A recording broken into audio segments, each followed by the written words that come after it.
Welcome to The Explainer. Today, we're diving straight into the brilliantly twisted world of the 2014 psychological thriller Gone Girl.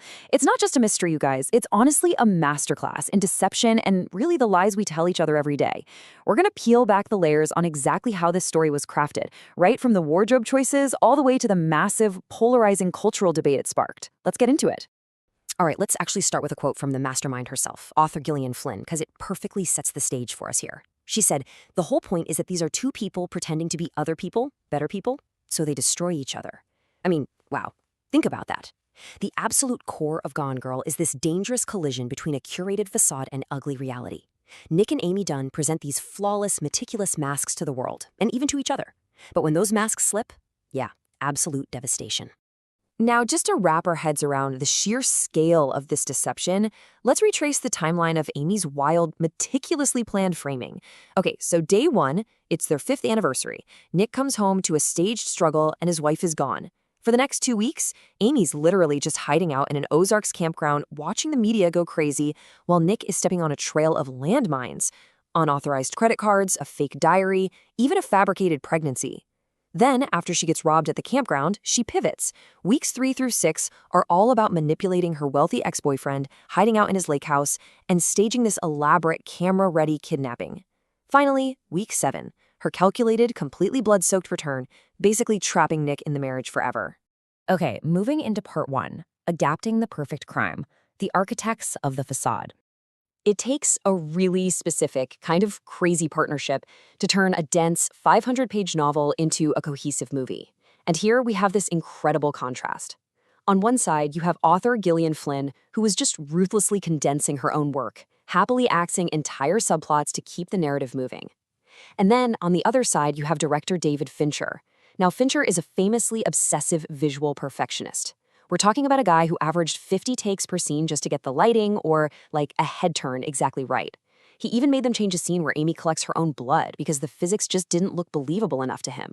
But, it was exactly this mix of ruthless cutting and obsessive detailing that gave us such a razor-sharp adaptation. Let's peel back another layer. Part 2, crafting the facade, costumes and the sound of deception. So, costume designer Trish Somerville did something brilliant with Amy's whole cool girl persona. When Amy moves from New York to Missouri, she completely changes her look. She adopts these muted colors, throws on standard jeans, and ditches the high heels to project this effortless girl-next-door vibe. But she subtly subverts it. She specifically keeps wearing a rose gold Cartier love bracelet and a necklace with a floating A.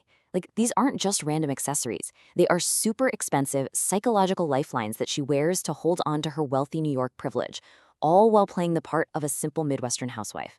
It's so clever. On the flip side, Nick's everyday facade is built to make him look like just some regular guy who buys his clothes online.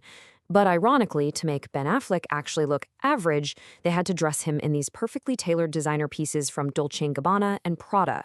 The ultimate symbol of this, though, is that blue Stephen Allen button-up shirt and the J-brand jeans. This is the exact outfit he throws on the morning his wife disappears, and he essentially just lives in it for days. It becomes the definitive visual symbol of the bewildered husband broadcast across national television. And this whole facade extends straight into the audio, too. Imagine the music playing in, say, a spa or a chiropractor's office. It's designed to soothe you, but it almost feels a little too perfect, right?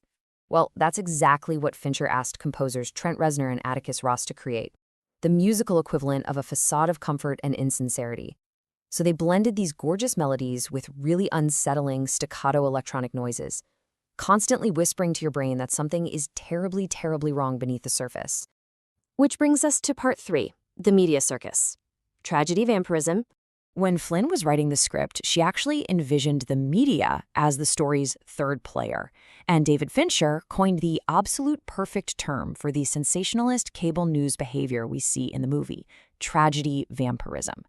I mean, the media instantly decides Nick is guilty just based on his awkward demeanor, completely feeding off the spectacle of a missing woman just to juice their ratings. So, how does Nick actually survive this? Well, he realizes he can't just tell the truth. He has to play the media's game, and he has to play it better than they do. Step 1, he hires high-profile defense attorney Tanner Bolt. Then, together, they basically launch this masterful PR counteroffensive. Nick goes on a popular national talk show, preemptively admits to his affair, and expertly feigns this deep, remorseful regret for his shortcomings as a husband. He plays the flawed but loving husband role so flawlessly that he garners widespread public sympathy. He completely flips the narrative and, crazily enough, wins back Amy's twisted affection.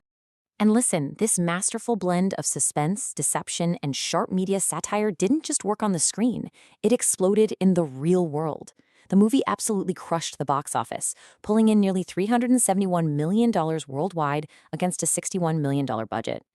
Put simply, to this day, it remains the highest-grossing film of David Fincher's legendary career. And the critics loved it just as much as audiences did. The film racked up major nominations for Fincher's directing, Flynn's writing, and that creepy Reznor and Ross score. But across the board, the true standout was absolutely Rosamund Pike. Her chilling, multifaceted performance as Amy Dunn earned her completely deserved Best Actress nominations at the Oscars, the Golden Globes, and the BAFTAs. All right, let's get into the core of the onion. Part 4. The Great Gender Debate. The Raw Thematic Reality. When Gone Girl hit theaters, it didn't just entertain people. It sparked a fiery, and I mean polarizing, cultural discourse. It really forced audiences and critics alike to grapple with a super uncomfortable question. Was this film a dark, feminist manifesto, or was it just perpetuating dangerous misogynist myths? The divide here was seriously stark. On one hand, you had critics at M's Magazine arguing that the film was just the crystallization of misogynist fears, specifically the fear of false accusations, without really addressing the immense wealth and privilege that let Amy stage her hoax in the first place. But then, on the flip side, writers at the Washington Post found Amy utterly captivating because she's so complex. They pointed out that she might be the rare character who is simultaneously misogynist and misandrist. So some saw a villain reinforcing toxic tropes, while others praised this brilliant, equal opportunity darkness finally given to a female character. For her part, Gillian Flynn fiercely defended her work against the backlash. She actually stated her specific goal was to counter the whole societal notion that women are just naturally good or naturally nurturing. She wanted to prove that women can be just as violently minded and ruthless as men. And while she admitted the intense pushback gave her a brief panic attack, she ultimately stood by the unapologetic, incredibly complex anti-hero she unleashed on us all. So ultimately, scholars have labeled Gone Girl a post-modern mystery.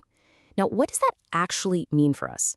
It means the narrative actively deconstructs the idea of absolute truth. Characters like Nick and Amy aren't really supposed to be real people. They're curated stories. They're archetypes representing the myths we tell ourselves about marriage, the media, and gender. The whole thing is an exercise in exposing the terrifying gap between the stories we project out into the world and the reality underneath. Which leaves us with one final, kind of haunting thought about the facades we all maintain, whether it's online or in our actual relationships. When the masks inevitably slip and the cool girl or perfect husband routines drop, in a world built on curated personas, how well can you ever truly know the person sitting right next to you? Think about that next time you're scrolling through a perfectly curated feed. Thanks for joining me for this explainer, and keep questioning the narrative.